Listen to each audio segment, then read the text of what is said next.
In this video, I will show you the 4-step classic explainer video script writing formula.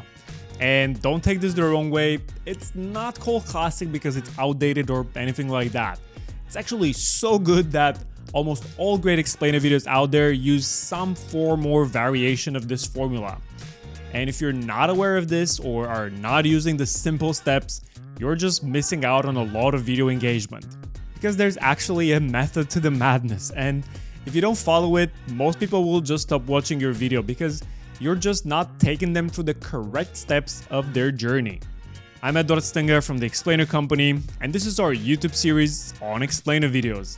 If you like this type of content, you can support our channel by gently tapping the like button and subscribing or clicking the notification bell so you always get updated when we release new video marketing content.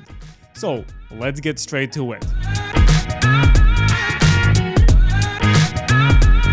Now, of course, script writing and copywriting in general are way more complex than this, and you're not gonna be able to become world-class after watching a 10-minute YouTube video.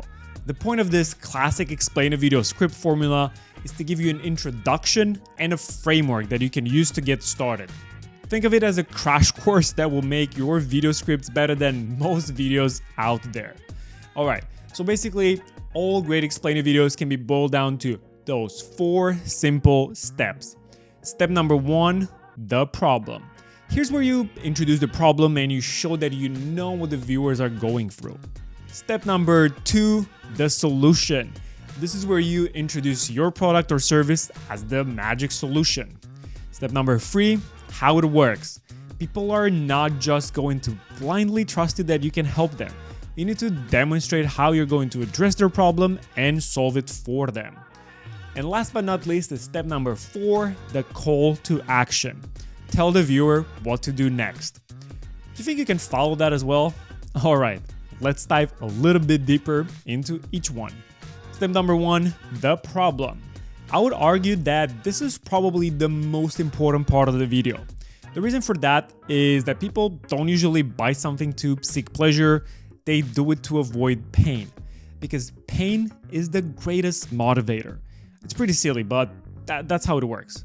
For example, I used to play basketball competitively, and sure, I definitely enjoyed winning, but there was one thing even stronger than that driving me to train hard.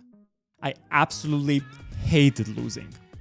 Anyway, in this part of the video, you want to introduce the problem to demonstrate empathy with the viewer's suffering.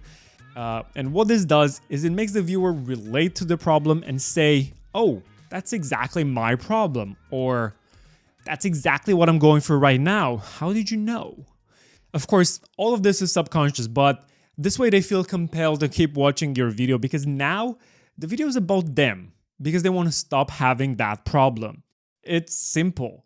If you started straight away and said something like, hey, we got this WordPress plugin and it does this and that and secures your website, nobody really cares what you do straight away. Really. And let that sink in for a second. Unless there's something in it for them, people are not going to keep watching your video. If all you talk about is you, your product, your services, they're not going to relate to that. Another reason why this is so powerful is that it establishes you as an authority in the field. Why? Because only an expert in a certain area is going to know exactly what the viewer is going through and what sort of problems they have. And this adds a lot of bonus points to your credibility. Because we want to buy something from someone who knows exactly what they're doing and what they're talking about. More specifically, experts or authority figures or established brands. And step number 2, the magic solution. All human beings want the shortcut, the instant solution to their problems. But life is not that black and white, and of course the devil is in the details. After agitating the problem long enough and covering all the various pain points, it's time to bring the solution. It's basically like an emotional roller coaster. First you go down and things are looking pretty bad, it's dark and gloomy, but then there's hope. But you don't just reveal the solution straight away. If possible, first you tease the solution. And one way to do this is to talk about other solutions and how even those aren't actually the right option for you right now. You probably tried all the diets in the world and you still couldn't lose weight.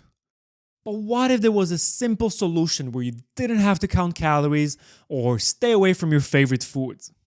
Actually, if you do this right, you want to frame it as this is the only solution to their problem. And to do that, you have to know that people are guided by a lot of cognitive fallacies, flaws in our reasoning, and patterns of thinking that are really not based on reason, but on other deep and ingrained emotions such as fear or the need for security. So, one of the things that people still fall for, and I still do as well, is the cognitive fallacy of polarized thinking. In other words, we place people or persons in two categories, either or. Us versus them. Your solution versus all the other solutions. With absolutely no shades of gray, allowing for the complexity of most situations or people. So when we start introducing the solution, we want it to sound like the actual real solution to their problems, not the maybe this will work solution. Because working with you has to be the simple, magical solution to their problems. And step number 3, how it works. Here's the thing. At this point, the viewer is fairly invested in your idea, but they're not sold on it yet. So let's do that. People want to know how things are done and they want to understand how you will solve their problem for them. So tell them. Lead them through the process. A simplified process, of course. And bonus points if you can actually get it down to just 3 steps. Because as human beings, we just love to simplify things in 3 simple steps. For whatever reason, it simply works. 3 is a magical number. But here's the point. It doesn't matter if what you do is super complex and it actually takes 17 steps to go through what you do. Because at this point, it's just an overview. So there's no need to go into that many details. So if you do something that's super complex, just oversimplify it in 3 simple steps, such as step number 1, reach out to a specialist to see how we can improve your website. Step number 2, we'll do an in-depth SEO audit. And step number 3, we'll personally help you implement all of our findings so that you can rank number 1 on Google. Something along those lines. The how-to is intended to reaffirm the easiness that you're going to bring into their lives. So don't make it complex, make it easy. And last but not least is step number 4, super important, the call to action. When people know that you are talking to them, when you can solve their problem, that you can make it easy for them and fulfill their emotional needs, it's time to take action. But you have to understand one thing. People like to be told what to do next, especially online. You can't just expect them to act on their own and do exactly the thing that you want them to do. On that note, don't forget to click the like button to support our channel and subscribe for more awesome content in the world of video marketing. Now back to the video. A lot of people actually skip the call to action, which is very bad for their video. And you have to actually sit and think about a call to action quite a lot. Because people don't just buy a product straight away, unless it's something they really needed or were actually looking for it at that particular moment. And then explainer video is just a small piece of content, usually around 1 to 2 minutes in length, and it's very hard to get a direct sale from the explainer video.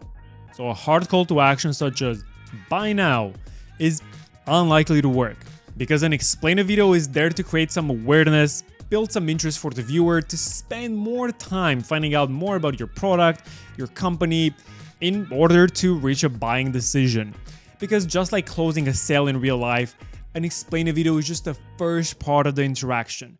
You have to build a relationship. If you invite a girl out on a date, it's a little bit awkward if you ask her to marry you after 5 minutes.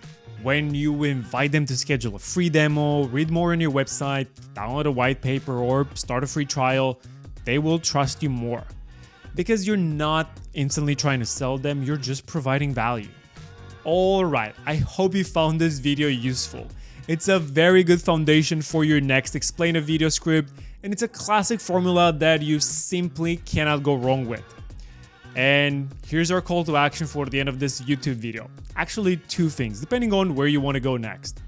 If you want to find out more about explainers, check out our entire series here on YouTube for free, where we go even deeper and cover everything related to explainer videos.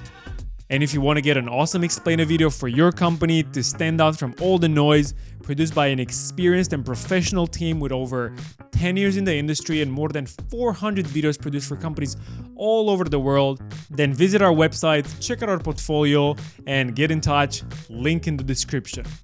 I'm Edward Stinga, founder of the Explainer Company, and until next time, stay creative.